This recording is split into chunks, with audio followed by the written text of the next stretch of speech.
Hi guys, and welcome back po sa Tarot Page Philippines. So this video, gawin natin ang weekly horoscope para po sa may mga Sun, Moon at Rising sign na Leo for October 27 to November 2.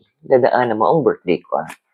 So kung bago ka sa channel, please click the subscribe button, bell notification, and like this video. Kung hindi mo alam yung Sun, Moon at Rising sign mo, importante kasi siya. Sa dulo po ng video, we have a link para mapanood niyo po siya.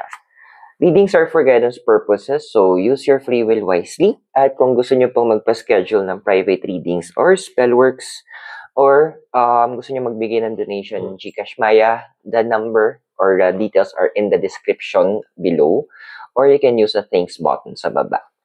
Leo, kamusta? So we have here is the 9 of Wands. So ano bang, kamusta na ba? So, Leo, kalma muna, di ba? Medyo humuhupa ang mga bagay-bagay sa paligid mo. And napapansin mo na medyo hindi ganun ka-pressure pa. Kasi nasa gitna. Alam mo bakit? You are in the eye of the storm. Andoon na, yung sabi nila, yung may kalma muna bago ang matinding biglang bagyo. So, you are right now in the eye of the storm, meaning ito na yung moment na kung kailangan mong mag-refresh, kailangan mong magpahinga, kailangan mong nag-away mga pusa, nagkagulatan. Kung kailangan mo ng moment para mag-rebuild, nung kailangan mo i-rebuild, gawin mo na. Kasi very soon, ito na yung cover card mo, we have here the Wheel of Fortune. There will be a lot of strong winds ahead of your life. Ibig sabihin nito, may mga bagay na sabihin na lang natin, sisirain niya yung mga dapat masira. So, para ko siyang titignan na parang, kumbaga sa ginto, dumadaan siya ng sobrang init para lahat ng mga hindi ginto, may mga impurities na tinatawag, is matanggal.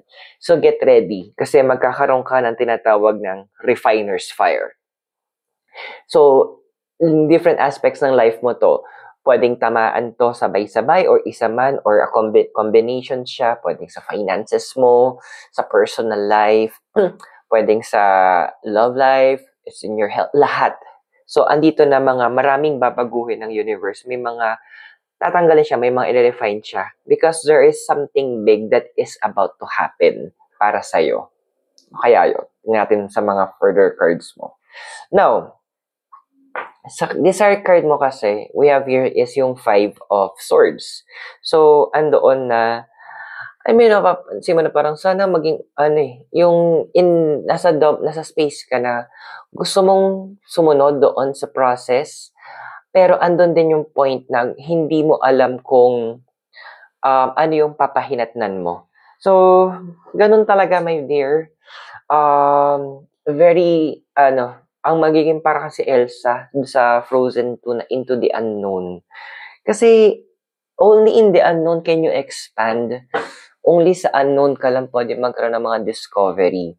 Kasi, unknown nga, di ba? So, andoon yung point na expect mo na kung saan ka dadali ng universe, ang daming bubuksan sa life mo, even yung mga paniniwala mo, even yung mga memories mo, mag-start ka mag-question na tama ba yung naging respond mo, tama ba yung ganito, andoon na ikaw mismo mag-start ka mag-reflect dito sa mga unknown. Everything para magiging brand new sa pag-alis mo sa eye of the storm. Now, sa foundation mo, meron tayong Queen of Wands.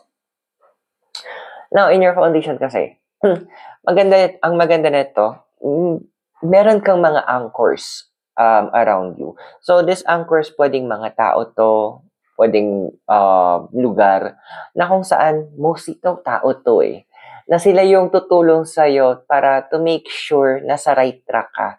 Kasi once the storm comes, once dumating ang bagyo, lahat ng hindi maayos sa estruktura, hindi matibay, expect mo, mawawala. Same thing din sa life mo.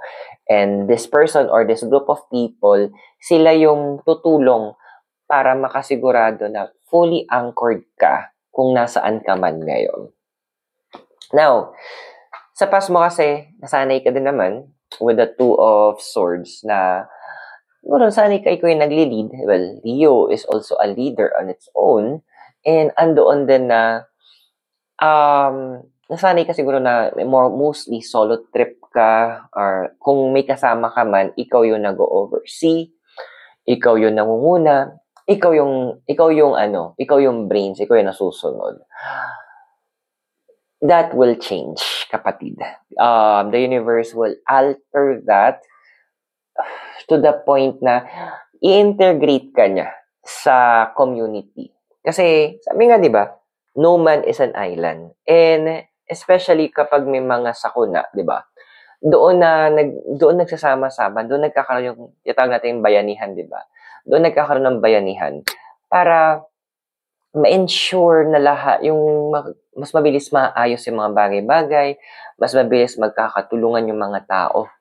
So,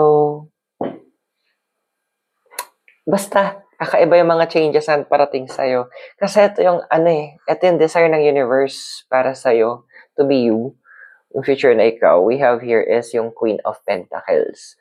So, ito na yung moment na, Leo kasi it's, a male energy kung tutuusin It's about a fire energy.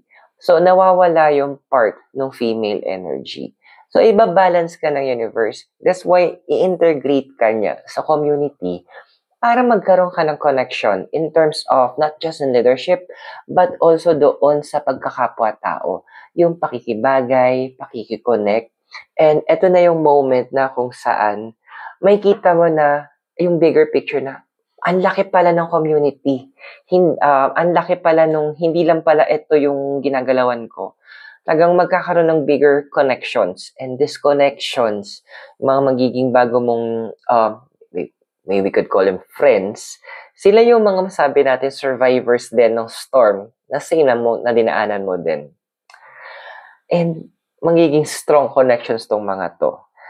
So, kung nakaka-relate ka sa readings natin or na-resonate, I invite you to click the subscribe button, the notification, and like this video as well.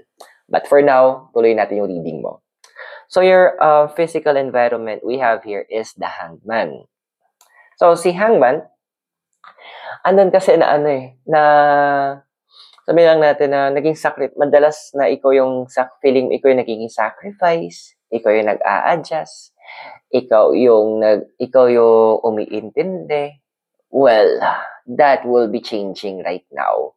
Sabi ko nga sa'yo may mga alterations na gagawin ng universe na sabihin na lang natin is hindi magugustuhan ng iba, pero magiging beneficial para sa'yo. Kasi makikita mo dito kung sino ba yung willing naman din isuklian yung mga ginawa mo at mga binigay mo. Kasi na nagbigay ka, hindi ka naman nanghihingi ng kapalit Pero, tama naman na dapat sinusuklian yon ng maayos Now, in your emotional environment, we have here is the Knight of Pentacles. Now, this card is, pinapakita dito ni Knight of Pentacles Knight of Pentacles, na andun yung point na emotional environment mo na kailangan mong mag-move forward, kailangan mong umalis kung nasaan ka. Kasi, oo, na-master mo kung nasaan ka. Maybe work to, sa craft, or teaching. Na-master mo na siya Time na para mag-expand. Time na para lumabas ka sa comfort zone mo. Time to be someone bigger. And ito na yung time na magiging student ka ulit. Kasi sa hopes and fears mo, we have here is the Ace of Cups.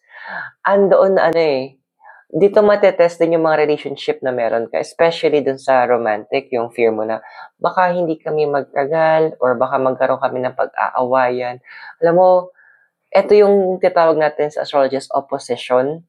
At ang position is about balancing And dito nyo makikita paano yayakapin yung dark side or yung shadow side ng bawat isa. Even this also applies to your friends, to your co-workers, your family.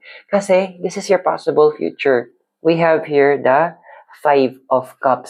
Dude, gagamit yung intuition mo, yung iba sa inyo na hindi empath, or if you're an empath, it will intensify. If you're not, Welcome to the world of empaths na kung saan kaya mong damahin, kaya mong ilagay yung sarili mo sa sapatos ng iba. At kaya mong, kumbaga, maramdaman mo yung pinaka-core. Kasi nga, bubungkalin netong storm na to, yung mga hindi dapat nandyan. And may kita mo, the changes will be drastic and beneficial para sa'yo. So I hope nakatulong yung readings. Those are for guidance purposes. Use your free will wisely. So don't forget to subscribe, like, and share. Leo, maraming salamat sa'yo. God bless. Namaste. Hare Krishna. Blessed be. And hope to see you soon. And mula po ito sa Baguio City, you have a great day. Bye for now.